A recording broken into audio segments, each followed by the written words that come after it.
Grace and peace to you, and welcome to Reaching for Real Life Radio with Sean Azzaro, the senior pastor of River City Community Church in San Antonio, Texas, a church that exists to help people just like you find the real life you were created for and then find it to the full. And today we continue in the series in the book of 1 Corinthians, a study on the first letter to Corinth. Today we're in chapter 13, where Paul continues the topic of spiritual gifts, focuses on one of the most important topics in the Bible, definitely one of the most quoted in weddings and in sermons. It's commonly referred to as the love chapter. ReachingForRealLife.org has his full message, sermon notes, and series available for free, but if you feel led to bless this listener-supported radio ministry, then please do so today. There's a place to give at ReachingForRealLife.org. The message today is called Learning to Love. In this series called One, Sean starts off in the last verse of 1 Corinthians chapter 12 and goes right into chapter 13. It's time for Reaching for Real Life Radio. We're in the midst of a series called One, and we've been looking at one chapter a week and just going through the book of 1 Corinthians. And so this week, we're in a chapter that, even if you're not a Bible student, you may have heard things from this chapter. 1 Corinthians chapter 13. The title of the message is Learning to Love. And what's fascinating about this chapter, and you need to understand, 12, 13, 14 all kind of cover this topic of spiritual gifts. And at the end of chapter 12, Paul has been talking about how every person has spiritual gifts, and they're designed to be a blessing to the body and for the common good. And we talked about that last week. But then he asks a series of questions regarding gifts, and with an obvious answer. Okay? He never technically answers it, but it's kind of an obvious answer. Here's the last few verses of chapter 12. Are all apostles? What's the answer to that? No. Are all prophets? Are all teachers? Do all work miracles? Do all have gifts of healing? Do all speak in tongues? Do all interpret? And the obvious answer to each of those is no. And I want to pick up our study of chapter 13 with this last verse of chapter 12. Because from that, do all interpret? And the obvious answer is no. He then says this. Now eagerly desire the greater gifts, and yet I will show you the most excellent way. So he talks about everybody didn't have the same gifts. He had said that earlier. Don't all have the same gift. God gives different gifts as he wills. But he says, do all have these gifts? No. Eagerly desire the greater gifts. What gifts are those? And yet I'll show you the most excellent way. What's interesting, we need to see this in the context of the gifts, but as we see in chapter 13, he goes way beyond the use of gifts. This is the most excellent way to use gifts. It is the most excellent way to live. And then he just kind of drops us into this passage of Scripture that many of us might be familiar with. 1 Corinthians 13. He says, if I speak in the tongues of men and angels, but I do not have love, I'm only a resounding gong or a clanging cymbal. I'm a noisemaker, he says. If I have the gift of prophecy and I can fathom all mysteries and all knowledge, and if I have a faith that can move mountains, but I don't have love, I'm nothing. If I give all I possess to the poor and give over my body to hardship that I may boast, but I do not have love, I gain nothing. That's pretty powerful language. Because what he's saying is, he's saying, I don't care how lofty your speech. I don't care if you speak in the tongues of men and angels. If you don't have love, yeah, you're just a noisemaker. He says, I don't care how gifted you are. You remember we talked about them. They had these certain gifts that they would put up in pecking order. The public gifts, like prophecy and like tongues, and some of those things that were public ministries in the body, and they kind of exalted those, but they'd push others back. And Paul corrected that in chapter 12, and he's going to do it again in chapter 14. But what he's saying is, I don't care if you have gifts. You're so gifted, and your gifts are a blessing to so many people. You know, I don't care if you have the gifts of prophecy, incredible faith, all these things. He says, if you don't have love, it doesn't matter. And then what might be surprising to him, he says, I don't care if you give everything you have to the poor. You're like, but Jesus was all about the poor. He says, I don't care if you give everything you have to the poor, or even give your own body. He says, if you don't have love, it's for nothing. But wait a minute, why else would I sacrifice like that? Well, we know there's lots of reasons we might sacrifice. We might sacrifice to be noticed. We might sacrifice to make ourselves feel superior. There's all kinds of ulterior motives for doing good things. And he's saying, yeah, all of them. If you don't have love, you're missing it.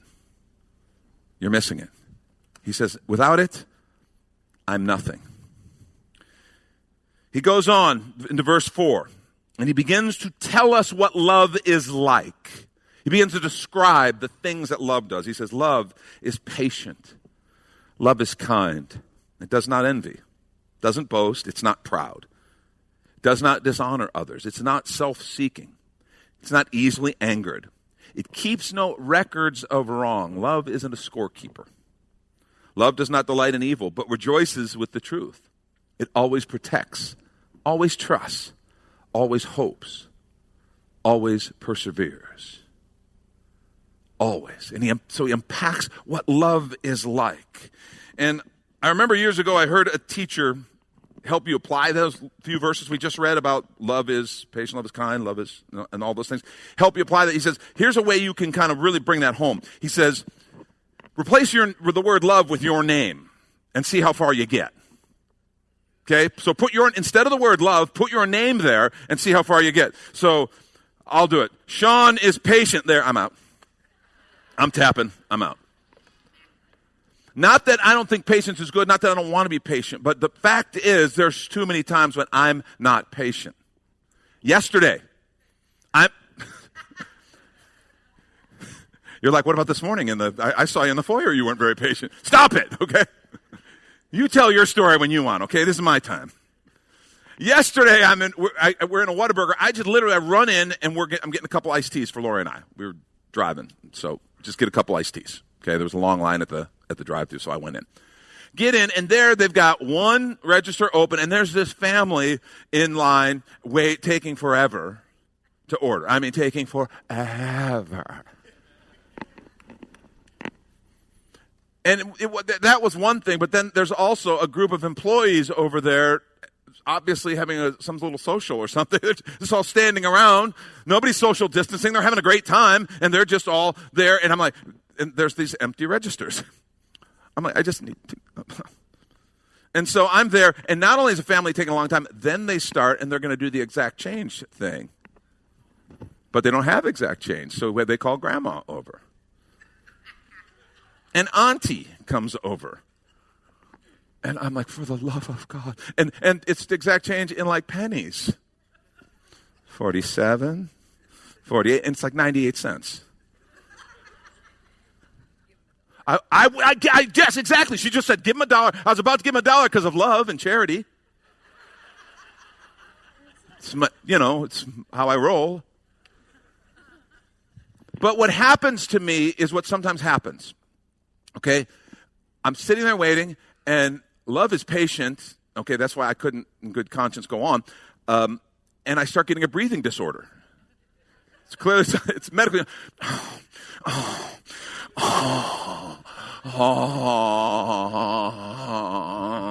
And I'm looking at the employees. For the love of all that's good, take my money. So I couldn't get very far on the whole love is patient. I know patience is good, and there are times when I'm patient, but it's a struggle. And what's funny is I don't know that we were in some great hurry. It's like Lori has told me, I'm often in a hurry when we're not going anywhere. And it's like, that's just weird. But it's like, okay, well, we said we're going. We're standing up now. Let's go. What's your hurry? I'm standing up. I should go. That's how it works. You said let's go, and now you start doing 5 things. Why? And it reveals this struggle with patience because love is patient. Love is kind. So put your name in there, okay? Laugh at old Sean. Yuck it up, okay? Let's get you up here and put your name in and see what happens. That is whoever that guy was, I don't remember who the teacher was. I wish I could credit them or get them back or something. That's a powerful, powerful illustration because what it does is it puts skin on it, doesn't it? It puts love into the real world. It doesn't let it sit on the pages and be a beautiful poem that I read and maybe put on a plaque somewhere in the house. It's like, oh, I have to deal with it. Love, that Paul doesn't let us do that. He makes us put it on and try it out, see if it fits. And then verse 8 is really kind of the continuation of that phrase. It always hopes, always perseveres. Love never fails. Never fails. And then he goes on. Where there are prophecies, they'll cease. Where there are tongues, they will be stilled. Where there's knowledge, it'll pass away. Remember the teaching on gifts last week. So these are all, he's listing gifts, particular gifts, actually some of the ones that they kind of exalted. And he's saying, someday the prophecies are going to cease, the tongues will be stilled, the knowledge will pass away. For we know in part and we prophesy in part. But when completeness comes, another translation says when the perfect comes, what is in part disappears. When I was a child, I talked like a child. I thought like a child. I reasoned like a child. But when I became a man, I put the ways of childhood behind me. And then he says this, for now we see only a reflection as in a mirror. Then we shall see face to face. Now I know in part, then I shall know fully, even as I am fully known. What's interesting is these gifts that they were really getting all hyped up about and dividing over and making a big deal of, he says they're for a limited time. They have a limited scope. Okay, he's not saying they ended. Some people have taught, they're called cessationists, they've taught that the gifts ended. When the scripture was completed, when the Bible was completed, the gifts ended. We didn't need those things anymore. And I absolutely think that's a misreading of this passage. They use this passage to justify that. Because he says, for now we see only in a reflection as in a mirror, then we'll see face to face. When? When the perfect comes. When these gifts are no longer necessary. Well, we still see through a glass dimly. Now I know in part, then I'll know fully. When? When the perfect comes. Even as I'm fully known. I don't know fully now. So I clearly believe this passage is talking about when we are with the Lord, things like prophecy, well, prophecy is speaking the word of the Lord. He's right there. You won't need it. Tongues, words of knowledge. In his presence, these things won't be necessary. And that's what I think he's saying. And this is when we take a quick minute to remind you you're listening to Reaching for Real Life Radio with Pastor Sean Azzaro, a listener-supported ministry of River City Community Church, in this message called Learning to Love. It's in the series on unity called One, which is available right now on the sermon page at reachingforreallife.org. And while you're there, if you've been blessed by this teaching, your gift of any amount helps this radio ministry continue to help others. Just find that donate tab at reachingforreallife.org. And in fact, your gift of any amount will get you the latest book from Pastor Sean Azzaro.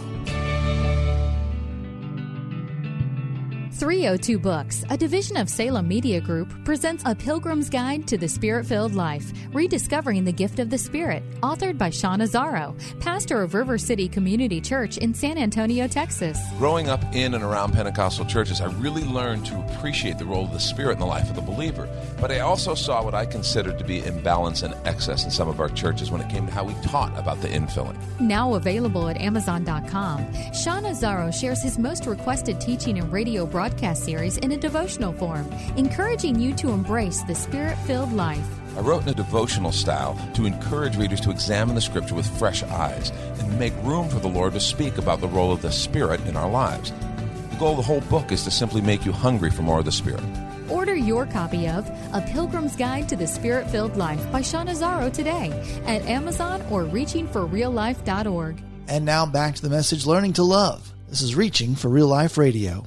You've heard me talk before about, the movie City Slickers, and everybody. This is where I catch everybody on this, right? The one thing, everybody knows about that, right? One thing. What's the one thing in life? This is theology and philosophy according to Curly from City Slickers. So that's the secret. One thing. One thing. Well, the one thing is that organizing or clarifying pursuit or value in your life. And let me tell you what the one thing is not. That one thing is not your career. Even though we may organize our whole lives, we may do everything about our career. That's not. My goals, whether they be financial goals, whether they be goals with my home, whether they be goals with my kids, they are not the bottom line and the final organizing thing. That's not the one thing. Expectations, parents' expectations, people's expectations, spouses' expectations, that's not the one thing. Politics is not the one thing. For the love of all that's good, please know, politics is not the one thing. It's fascinating. When I think of even social justice, just understand, justice is from God. God is love, He is grace, He is mercy, but God is also just. And if you start and think about justice as working to see justice for those who have been deprived justice, that's a good thing. That's a God thing. But the way social justice in our current context is there's always got to be this sense of retribution. And it's really not complete until I make whoever I perceive is to blame, because it's always the blame game, until I make them pay, then justice hasn't been served And it's like, whether or not they've ever been involved in this injustice, I got to dump it on someone. And it's like, when I get my heart all locked up in this, I got to make someone pay. I've left love. I've even left justice. It is a good thing to pursue justice. God is just, and if he weren't just, he wouldn't be good. But to turn it into something where I've got to always have this person or this group that I go after and say, I've got to make you pay for the injustice. All of a sudden I find I'm getting caught up in not love, but in hate and in brokenness. And I miss the true beauty of justice as God describes it and defines it. None of those things are the one thing. Jesus was asked, what's the most important commandment? Remember what he said? Love God with all your heart, soul, mind, and strength. The second is like it. Love your neighbor as yourself. In other words, love God with everything I've got. That's the first love. And love others the way I want to be loved. This is to be my highest purpose every day. Every single day. In fact, imagine you wake up in the morning and there's that moment when your head's still on the pillow and you're like, okay, I'm not up yet, or I don't want to get up yet, or whatever. And you're thinking about your day. Some people grab the phone and they start scrolling news or scroll Twitter or whatever. Sometimes maybe you're just sitting there. What if in that moment you said, Lord, today I want to give myself to loving you and loving others. Help me to do that. Let this day be a day where I love you first, God.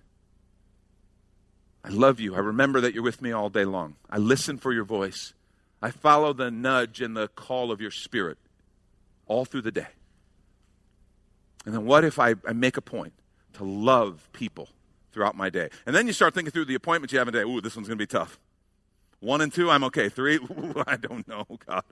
Maybe I could punch out maybe for a few minutes there. No. God, let me love that one. Let me love in your name today. And then what if at the end of the day you go and you follow him to the best of your ability throughout the day, and at the end of the day, Lord, did I love today? As you think back, did I love today? Is that what marks this day and where I walked and how I lived? Did I love? See, out of all the important things in life, none is as important as love. Second thing, love should determine my priority in every situation. Yes, it should be the purpose behind the day. It should be the thing that I say, God, this is what I want to live for today. But it should also determine my priority in every situation. Because here's the deal. Love always has an object, doesn't it? You talk about an unconditional commitment to an imperfect person. This agape love is choosing to love another person and choosing their interest even over my own. It always has an object. And so the question becomes, okay, I'm in a situation, God, what does love require in this situation? I'm in a conversation at work. What does love require? I'm in a conversation with my spouse. Lord, what does love require in this situation? I'm at a neighborhood association meeting, and you're like, love has no place there. I'm sorry. You're at the neighborhood association meeting, and that one guy who makes you insane and wastes everybody's time gets up. Oh, God. Lord, what does love require in this situation? See, when you do that, by the way, it's usually not that hard to figure out. It's usually not that complex. The secret is stopping and asking the question. And what then you bump into is all the other competing priorities. Because there are other priorities, some of them good, some of them not so good. But it's like if I'm in a business meeting or I'm meeting with a client, I work for an employer and I have a responsibility to do my best for my employer. I have a responsibility to handle this situation, this deal, this purchase, this sale. I have a responsibility to handle it well. So balancing all the competing priorities. Some are just simple, honorable fiduciary responsibilities. Other might be your own ambition that you need to say, Lord, I got to put that on the back burner. Your own fear, Lord, I got to put that on the back burner. But as I think through these other priorities, how do I make sure that love determines my priority in every situation? I think the Bible gives us a key, and it's what we call the one another's. The one another's. There's lots of passages that talk about, in the context of Christian community, love one another is one of those passages. But there's others that give us ways to love. And I want to go over 6 real quick ways for us to love other people. You may want to jot these down. Galatians 5:13 says, serve one another in love. It says, serve one another in love. Serving someone becomes a way to love them. And you can do that in any situation. Remember, Jesus said, the greatest among you will be the servant of all. So you want to love in a situation, you're in a business meeting, you're with a coworker, you're with one of your family members. Lord, how can I serve them in this situation? How can I serve their interests? Even if you're on opposite sides of a table in a negotiation. See, the bottom line is never the bottom line. There's something bigger at work. But even if you have a responsibility to make the best deal I can make for my employer, that's fine. There's nothing wrong with that. But how can I serve this person? How can I serve their interests right now? Serve one another in love. That's one way to love people. How about 1 Thessalonians 5:11? It gives us 2. It says, therefore, encourage one another and build each other up. Encouraging someone is a way to love. Do you realize how much people need to be encouraged and how many people tear them down in the course of a day? And if you simply become a person who says, I'm going to be about encouraging. I'm going to be about encouraging people. Do you realize how much love they will perceive and feel from you? Because people are hungry for that. How about building each other up? It's a type of encouragement, but building up can involve being specific. Building them up, helping encourage them in a specific area. Add value to them. Adding value to someone. I had dinner this was a while back, with Sonny Melendrez. You know who Sonny Melendrez is? He was a very well-known radio personality in Los Angeles and then in San Antonio. And he's if you hang around with Sonny Melendrez at all, he's one of the most positive, just upbeat guys you're ever going to meet. Really neat guy. Well, I'm having dinner at a friend's house, Barron, who produces the podcast and the radio program with me. And we're at Barron's house, we're having dinner. I sit next to Sonny Melendrez, and just the conversation comes up. He asks what I'm doing, and this was back when I was writing A Pilgrim's Guide to the Spirit-Filled Life. And he said, oh, tell me about it, you know. And so I share a little bit about it, and he stops and again, this was so brief. He says, you have a really great voice. He said, you need to do an audiobook and you need to read it. And that was it. But to think of a guy like that, he added value. He built me up. He encouraged me in something, and he gave me something that I hung on to. Now, he's not the only person who suggested an audiobook. But, one, his background, he knows what he's talking about. It was like, at that moment, I'm like, you know what? He's exactly right. And you'll be happy to know we finished the audiobook. It's been sent to Audible. Hopefully they'll put it up. It should be up in the next couple of weeks. So I just thought that's what I mean by value added. I want to do that for people. I want to get better at doing that for people, building them up, encourage them, because that's received as love. And no matter what you're doing, you can do that, even with someone who you're on the opposite side of a negotiating table with. Romans 12:10 gives us 2 more. It says, be devoted to one another in love. Honor one another above yourselves. You can be faithful and devoted and have integrity in relationships, no matter what the relationship is, no matter who it is. And you can honor people. You can respect them. You can speak well of them. You can refuse to speak poorly of them. That's 5. And then one more, Ephesians 4:15 gives us a big one. It says, speak the truth in love. Do you know telling someone the truth is a way to love them? And telling the truth can be done to put them in their place, and it might not be loving, and that's not what the Scripture's talking about. But speaking the truth in love. I remember this was not too long ago, I had a conversation with a brother who wanted to meet with me and needed some input on some things, and in particular, there was some stuff going on that I knew this would be a hard word, but I knew it's exactly what this brother needs to hear. And I knew he wouldn't like hearing it.